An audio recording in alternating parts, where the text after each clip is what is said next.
Alright, so hey everyone, today I want to take a look at Immortals Fenyx Rising and its Deadzones. So to start, for movement, we have about a 32-33% circular dead zone. This is a pretty large dead zone, but being perfectly circular with no restricted diagonal movement means that you can make very smooth angular changes, and that will be reflected in-game, and your movement is consistent on any angle. So this is pretty much exactly what you want for movement in games. You can see that very small wobbles around the axis will be reflected in game. The camera uses a slightly smaller circular dead zone.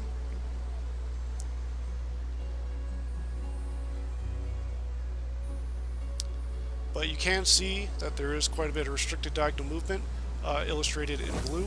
So I can move around the axes and you won't see any diagonal movement occur.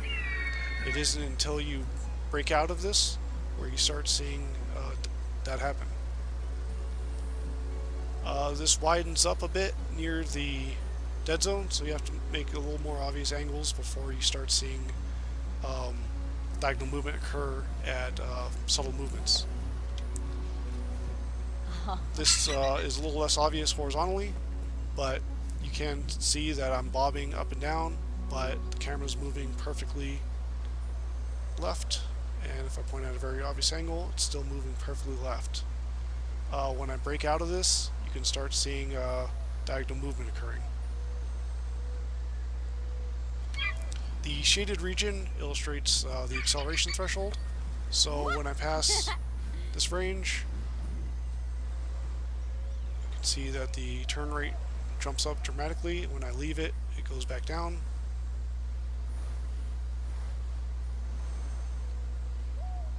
This falls all the way to the edge of this graph.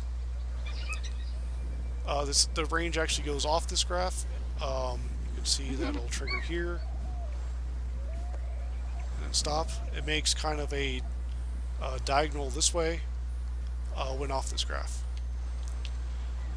These controls are actually, not surprisingly, almost exactly the same as they are in Assassin's Creed Origins and Odyssey, with the exception of the camera dead zone in those games being slightly larger in the corners, and this acceleration range seeming to be perfectly circular instead of this little diamondish shape it is currently.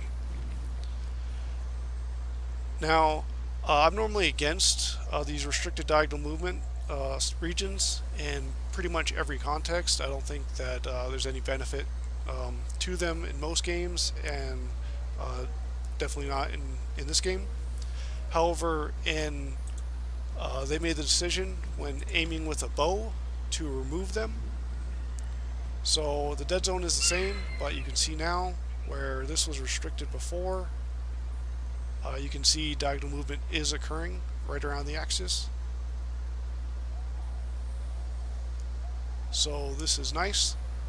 The acceleration jump, I think, might not be here. It seems like there is something, but it's a little too subtle for me to accurately pin down. And it seems to be pushed out a bit if it is. Now, while I think it's much better to have full diagonal movement, this is where the large dead zones start becoming an issue. Bow aiming is where you need kind of the most precision, and where large dead zones hurt the most. You can see just how much stick movement I can make without anything occurring in-game. So this kind of leads me to the first main request is dead zone options.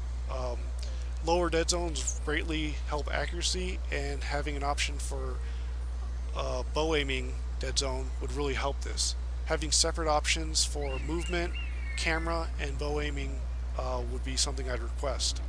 Having separate options for the camera and bow aiming means for your normal camera, you might just be happy with it being a large dead zone since you're just making large crude movements.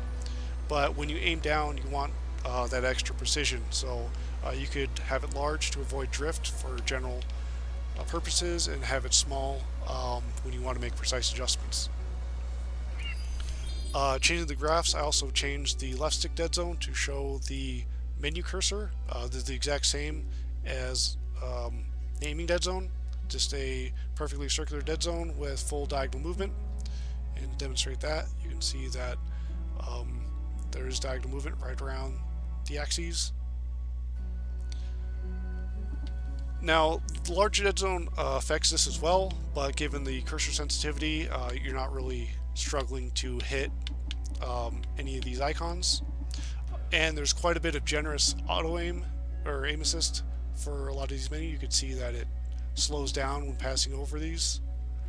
An option for this is something else I'd like to request, because this can make cursor navigation a little more sluggish and clunky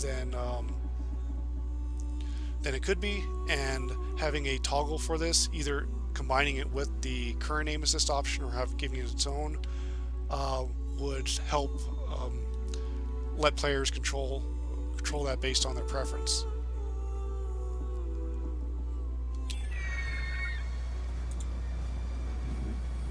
So that about covers it. Just adding some dead zone options, some separate dead zone options, and an aim assist toggle. Since these controls are kind of unsurprisingly the same, or very similar to Assassin's Creed Origins and Odyssey and very likely Valhalla, it'd be nice to see these changes applied there too, because there are issues there and could have been improved there as well. But that about covers it. Thanks for watching, and have a good rest of your day.